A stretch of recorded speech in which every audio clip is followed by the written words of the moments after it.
Jonathan Chait has written a long piece on President Donald Trump's myriad ties to Russia. The reaction is about what you'd expect. Trump's most feverish critics see it as the indictment of a Manchurian candidate who is now the Red president. Trump's defenders have dismissed the piece, and Chait, as just another example of how the left can descend into the conspiracy theory fever swamps as quickly as anyone else. Chait's piece, however, deserves a fairer reading than it's getting. Whatever else it may be, it is fundamentally a damning tally of the degree to which the Russian state has woven itself into the life of the current commander-in-chief. Story continued below. I should note here that I do not write from any unique knowledge of the Trump case beyond what is available in the historical record. Rather, I am a specialist in Russian affairs with experience extending back to the Cold War, and neither Chait's narrative nor his conclusions, with some exceptions, strike me as unreasonable. This isn't to say that the piece isn't flawed in some important areas. The title, right off the bat, suggests that Vladimir Putin is Trump's handler, as though Putin is personally directing Trump. This is over the top. Chait is also too willing to just accept it might be true as a good enough explanation of things like the infamous B-tape, which requires too much unsupported extrapolation. There is also the problem that the article grants far too much power and agency to the Russians, as though they merely imposed Trump on America as an act of magnificent tradecraft.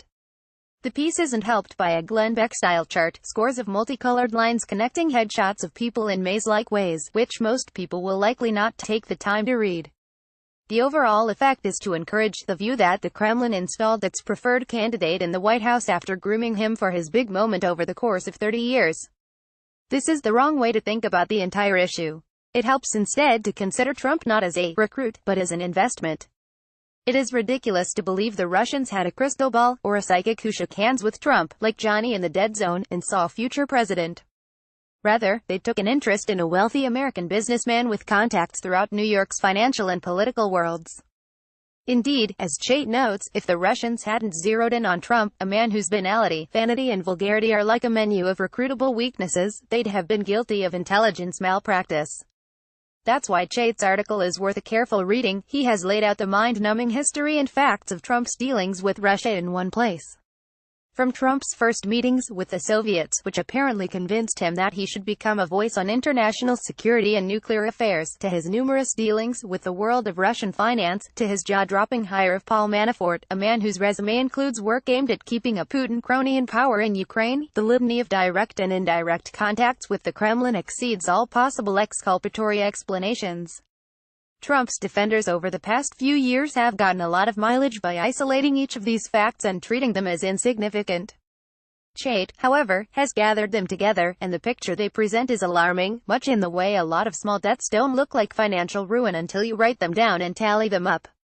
These facts, from the depth of Trump's financial dealings to the personal connections of some of his top advisors and campaign staff to the Putin regime, are, or should be, undeniable. It is impossible to see the total picture and reach the conclusion that there is an innocent explanation behind it all. There's simply too much to explain away.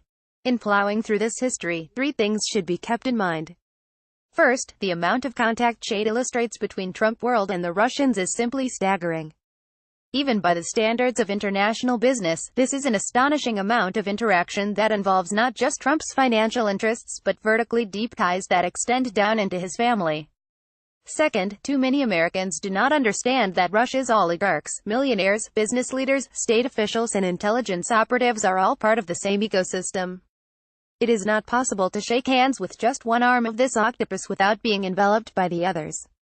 If Trump was in deep with the Russian criminal and financial worlds, the Russian intelligence services knew it, and so did Russia's top spook, Putin. Trump must know this as well. Third, Chait's readers should not be looking for silver bullets that either doom or exonerate Trump. Rather, they should follow the argument about a pattern of interaction that would raise the suspicions of even the most amateur intelligence analyst. Chait does not assert that Trump is a foreign agent, instead calling him an asset.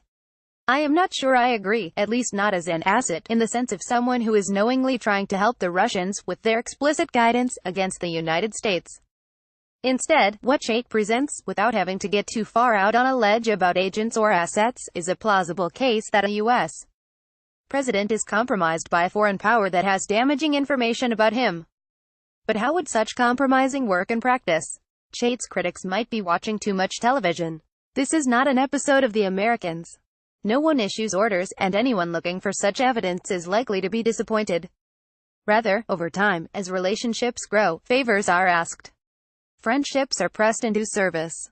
The key is to induce the target to do what you want without telling him to do it, to be a friend, helping out friends. Later, there's no need to receive instruction from a handler in the Kremlin. If the president is worried about what the Russians have on him, he may proactively be doing things he believes will keep him in good stead with Putin.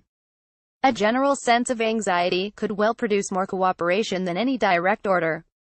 This would explain why Trump always seems fearful and defensive whenever the subject of Putin is raised, and why he seems constantly eager to impress the Russian president at every turn. After starting a trade war with U.S.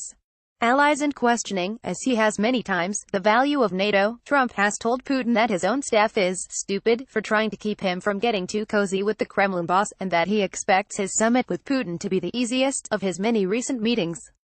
But why, critics might ask, would Trump and his cronies risk everything in an election if they were in so deep with the Russians? The key to this apparent stupidity, I think, is that no one involved in the Trump campaign, including the president, expected to win. Indeed, for Trump and his circle, losing would have been the best outcome. Trump would become the de facto leader of the GOP, his advisors would have a direct line to the majority in Congress, and they could operate as a shadow government, dogging Hillary Clinton around the country while making scads of money in everything from consulting to merchandising. People like Manafort and Michael Flynn could parlay their time in the campaign into access and credibility among Republicans. Winning screwed all that up. Suddenly, all those Russian contacts were a problem. This was a nightmare for Team Trump, but an accidental windfall for Team Putin. The junk stock it invested in back in the 1980s was now a blue chip. Victory therefore required a lot of quick mobilization to limit any possible damage, and to protect the new administration from revelations no one thought would matter after November 2016. If Chait's narrative at times seems to lean on people acting strangely, bear in mind that these might have been the actions of people who never expected to be in the White House. Finally, whatever one thinks of Chait's piece, the attacks from Trump defenders are no more than a reflex that reveals the exhausting double standard that pro-Trump Republicans must now carry like a cinder block around their necks. People who once wanted to imprison Hillary Clinton for a uranium deal approved by the U.S. government are now waving away 30 years of Moscow's personal and financial investments in Trump as though it's nothing more than a condo purchase on an overdrawn checking account. I do not know how much pressure the president is under from the Russians. Neither does Chait, neither do Trump's defenders. We may never get the full story, unless it is revealed to us by Robert Mueller or found in a future tranche of declassified documents.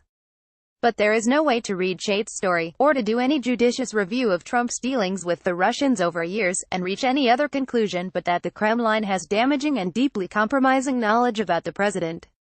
Whether it is using such materials, and how, is a matter of legitimate argument. That such things exist, however, and that they seem to be preoccupying the president, should be obvious. Tom Nichols is professor at the U.S. Naval War College and author of The Death of Expertise, The Campaign Against Established Knowledge and Why It Matters. His views are his own.